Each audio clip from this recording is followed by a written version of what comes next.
تنطلق غدا في عاصمة غينيا الاستوائية مالابو أعمال القمة العربية الإفريقية الرابعة.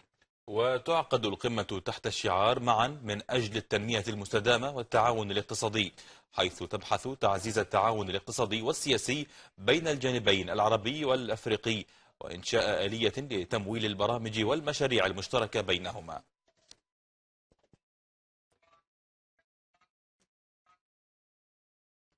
وللحديث عن هذا الموضوع تنضم إلينا مباشرة من مالابو الكاتبة الصحفية أسماء الحسيني المتخصصة في الشأن الإفريقي. سيدة أسماء، أهلا بك معنا على قناة الغد. بداية، كيف تسير الاستعدادات في مالابو عشية انطلاق القمة؟ أهلا وسهلا، التحية لكم والمشاهدين الكرام. الاستعدادات كانت استعدادات مكثفة منذ 6 أيام تقريبا، تتوالى الاجتماعات بين المسؤولين العرب والأفارقة على مستويات مختلفة. الخبراء والمختصين والمسؤولين يعدون معا المشاريع وآفاق التعاون العربي الأفريقي في جميع المجالات لتعزيز التعاون بين الجانبين.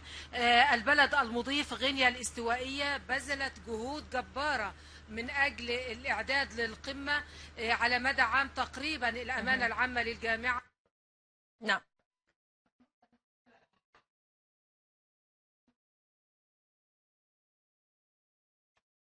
قمة فلسطين، كل هذه المشروعات كانت عدت وسترفع للقادة العرب، لكن في واقع الأمر حدثت مشكلتان.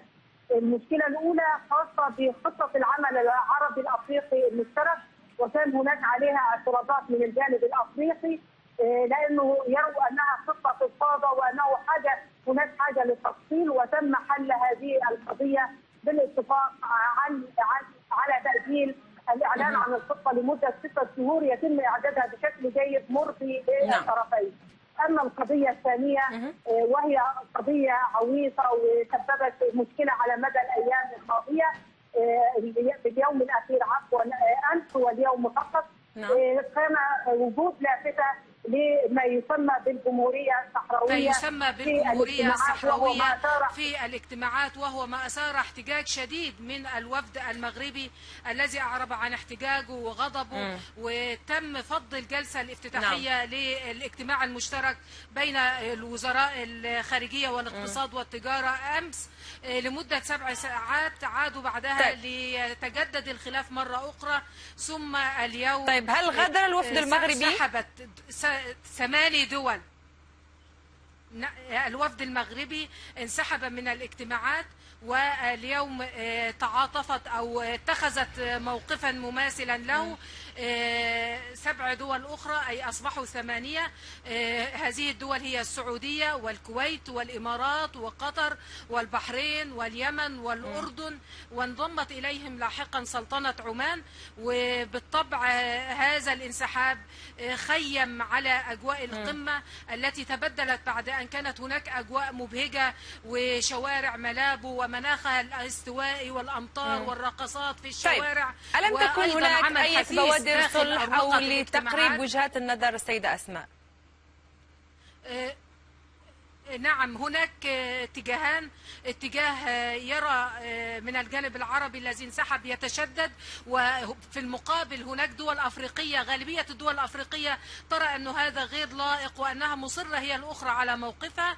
هناك موقف وسط يحاول أن تلتئم شمل القمة تقوده غينيا الاستوائية، الدولة المضيفة التي تقول أنها لن تسمح بفشل القمة، لن تسمح لأن تخيب أمال شعبها وشعوب القارة الأفريقية والدول العربية الذين يتطلعون لتعاون مشترك لا يمكن أن تهدمه قضية واحدة لا يستطيعون التفاهم حولها. وهناك دول تسعى في هذا المضمار، من بينها تشاد، وهناك أيضا غينيا الدولة المضيفة، وأيضا مصر والسودان. دول عديدة تحاول أن تبذل جهود من أجل لم الشمل، وتم رفع رفع الأمر إلى القادة، اجتماع القادة غدا ويناقشون هذا الأمر. وأعتقد أن الجميع الآن يعول على الحكمة لدى القادة العرب والأفارقة لكي يستطيعوا تجاوز هذا الأمر ويعبروا إلى تعاون كبير تنتظره شعوب القارة العربية والأفريقية اللذين يرتبطان معا بروابط التاريخ والتداخل الجغرافي والسكاني والبشري، وأيضا هناك مصالح كبيرة يجب أن تتعزز لصالح الشعوب، والتعاون يجب أن يمتد ليشمل المجالات التي تخدم مصالح هذه الشعوب. طيب، فعموما قرار الأمم المتحدة كان واضحا بالنسبة